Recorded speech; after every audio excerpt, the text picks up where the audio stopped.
사람들은 아주 오래전부터 언어라는 도구를 개발하여 사용함으로써 이성적 동물이 되어 과거를 기억하고 미래를 생각하는 능력을 가지게 되었다. 하지만 이것은 장점이면서도 단점이기도 하다. 다른 동물과는 다르게 자신의 생명의 한계를 인식할 수 있게 되었기 때문이다. 죽음은 모든 두려움의 근원이다. 죽음에 대한 인식은 단순한 미래에 관한 생각일 수도 있지만 강렬한 고통과 이별을 연상시킨다. 더불어 죽음은 또 다른 생각도 동반한다. 곧 죽을 수도 있다면 열심히 일한들 무슨 의미가 있겠는가 하는 것이다. 죽음은 모든 노력을 무효화하고 많은 것을 무의미하게 만드는 것 같다. 인간은 죽음을 인식함에 따르는 고통을 두 가지 방법으로 해결해 왔다.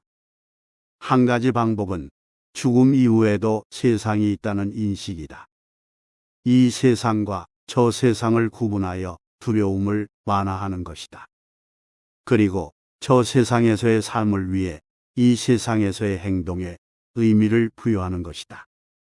두 번째 방법은 지금 이 순간에만 몰두하려고 노력하는 것이다. 죽음에 대한 생각을 하지 않는 것이다.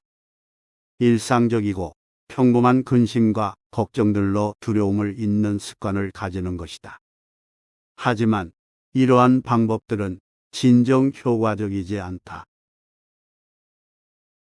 세상을 살아가면서 겪는 다양한 죽음, 애완동물의 죽음 또는 사랑하는 사람들의 죽음은 자신 안에 죽음에 대한 두려움을 자리 잡게 한다.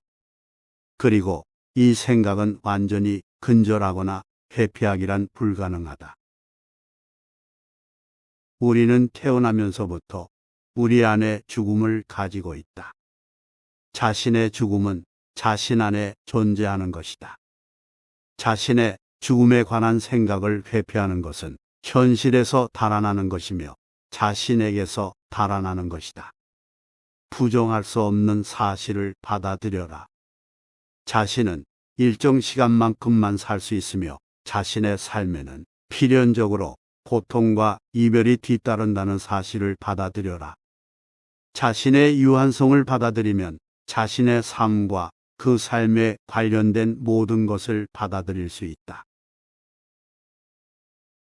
자신의 죽음을 받아들이고 자신의 삶을 긍정하라.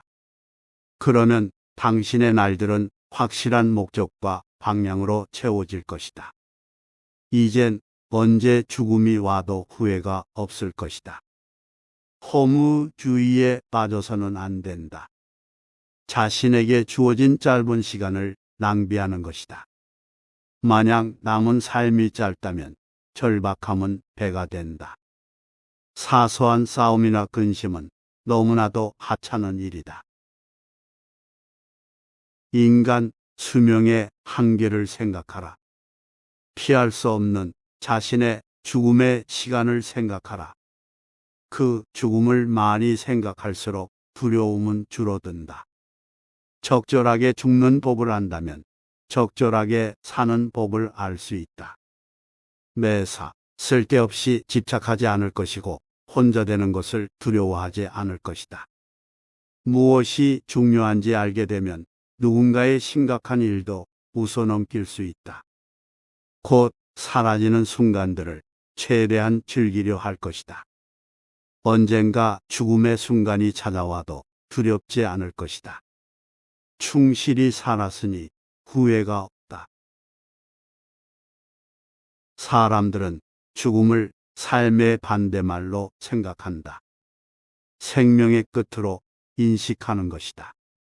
그래서 피해야 하고 억제해야 하는 두려움의 대상이 된 것이다. 잘못된 생각이다. 삶과 죽음은 서로가 없이는 존재할 수 없는 관계이다. 죽음을 받아들이지 않는다면 삶을 받아들이지 않는 것과 같다. 죽음을 무서워하는 것은 삶을 무서워하는 것과 같다. 생각을 바꾸어 죽음이 삶의 일부임을 삶이 죽음의 일부임을 인정하여야 한다. 그러한 자세로 삶에 임한다면 삶에서 생겨나는 사소한 두려움은 모두 극복할 수 있다.